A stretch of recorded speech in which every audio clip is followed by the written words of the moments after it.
everybody and welcome back to my channel, and for today's video, as you can see by the title, we're going to be going through my experience with using the HannahPads. So I'm just going to jump right into it. Disclaimer, there's no sponsor for this. I don't know any of the companies don't know me.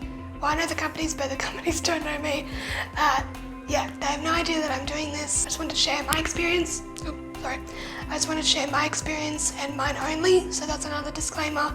Everything that I talk about today is my experience and my opinion, so if you have a different opinion, that's fine, but just wanted to put that out there. So, let's get started. So I'm going to start backtracking with how I came to where I am now. So, when I first got my period, I was about 11, 12. I know that's quite young, but I was born very, very premature, so they did say that my puberty would come a lot earlier. I was like 9 or 10 when I first started growing boobs, so there was that too. So I was 11, but I spotted for 2 years. So I spotted from the ages of 11, and then I got my full period when I was 13, so that was January 2008, when I got my full period. I've always used pads. I did try to use tampons once, and it was incredibly uncomfortable. I couldn't get it very far because I was shaking that much and I was just so scared. So yeah, that didn't work out. So then I went to pads, and I've just been using pads ever since. I'm 26 and I'm still on the pill. I've been on the pill for quite a while. And I first started coming on this journey. I've been very, very slowly thinking of ways that I can help better the planet and also help better my body in a way. And I was starting to do research on all of the effects that disposable pads and tampons can have, not only to the environment but to your body. I will link some credible sources down below that I've looked at and helped me make my decision to make the switch. So definitely check them out, and please do your own research. Don't just go off of mine. If you want to, you can. That's your own opinion and you do what you want to do, but I would highly suggest doing your research first on anything that you may think is good but it might not be, if that makes sense. So do your research and make sure that they are credible sources, not just Facebook or the media or just any other person that's not a credible source. With all that being said, I did my research and I was like, you know what, I'm going to try the menstrual cup. I started with the menstrual cup first. I got the Lily Cup Compact, I believe it is. It's like the really small with the little cover thingy that it came with. I no longer have it. I disposed of it properly, so don't worry about that. And then I found out later on, only recently found out 2 months ago, that I have a very high and tight cervix. That's just naturally how my body is, and it's not me being nervous. I had my pap smear a few months ago, and my GP was like, yeah, you're really, really, really tight, so I can tell your muscles aren't clenching. You're just naturally very high and tight. So yeah, and that was also the main issue looking back now with tampons for me, because it was so hard to try and get it up there and all that. Same issue with menstrual cups, but I didn't realize this until I started trying to use menstrual cups.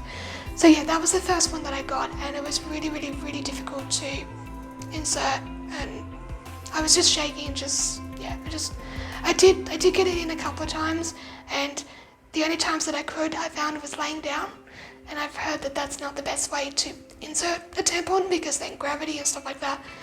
And then there was also when I did get it in those times, it was really just really uncomfortable, and it would be comfortable, and then half an hour later, my front area, my pelvis, I think, yeah, my pelvic area, that would kind of hurt a little bit. So I was like, no, I don't feel comfortable wearing this, I'm gonna take it out.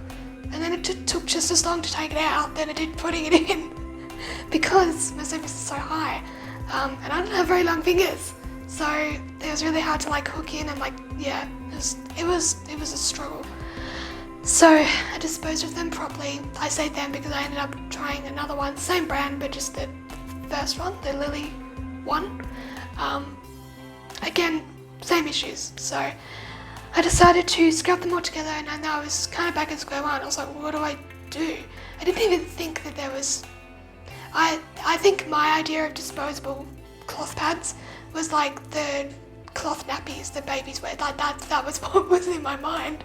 So yeah, my friend was just like, just try cotton pads, and I was like, okay. The HannahPad was the first brand that I found just because it was Australian brand, which I obviously appreciate. I live in Australia, so that's great.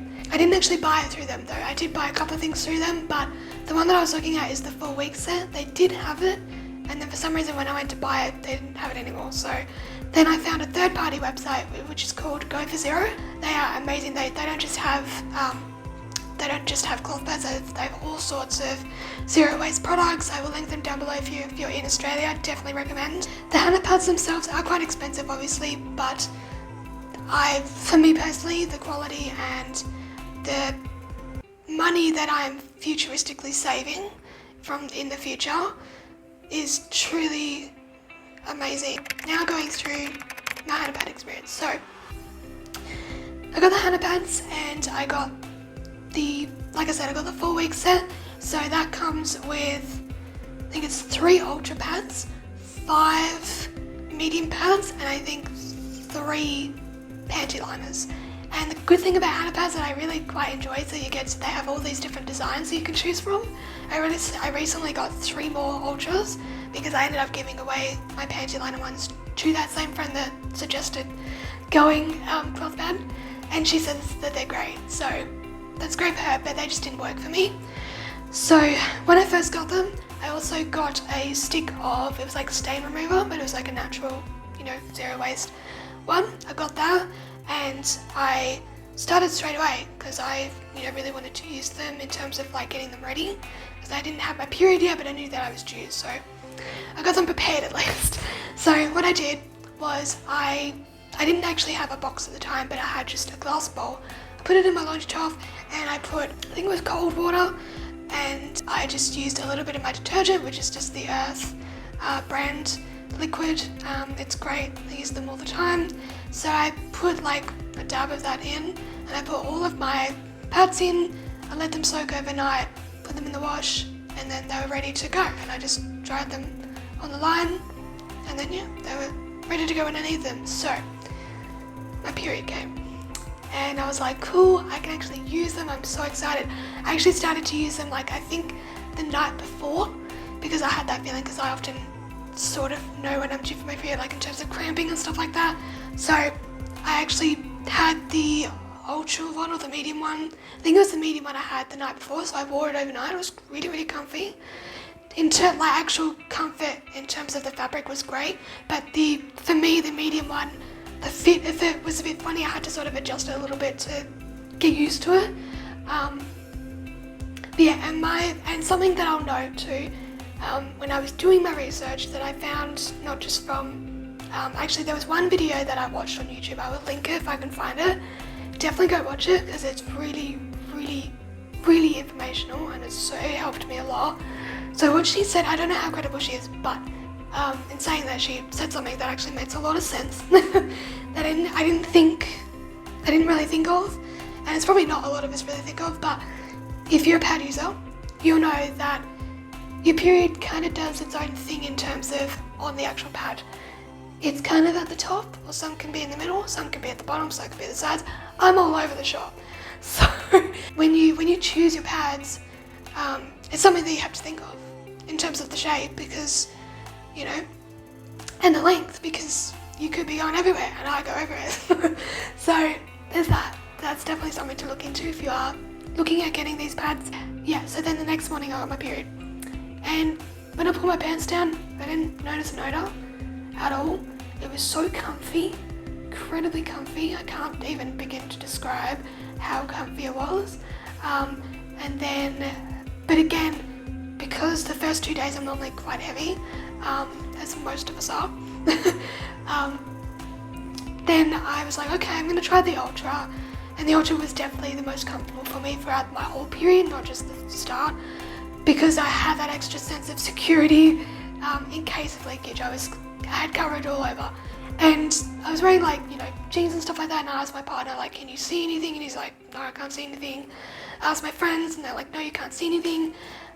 So if you're worried about that, obviously it depends on how see-through it is or how thick the material of your pants are. Yeah, so then in terms of washing, because I've only got 11, I did have to do a lot more washing, so that's another thing you're going to have to consider, is how much. And in the video that I've linked below that I described before about where your period sits, she also explains how many you need will depend on how much you wash them, how often you wash them. So that's definitely something to consider, because I only have a 5-day period, but I was washing them every night. If you are washing them every night, I guess I'm still new to this, but the way I kind of ended up flowing into it was, get it?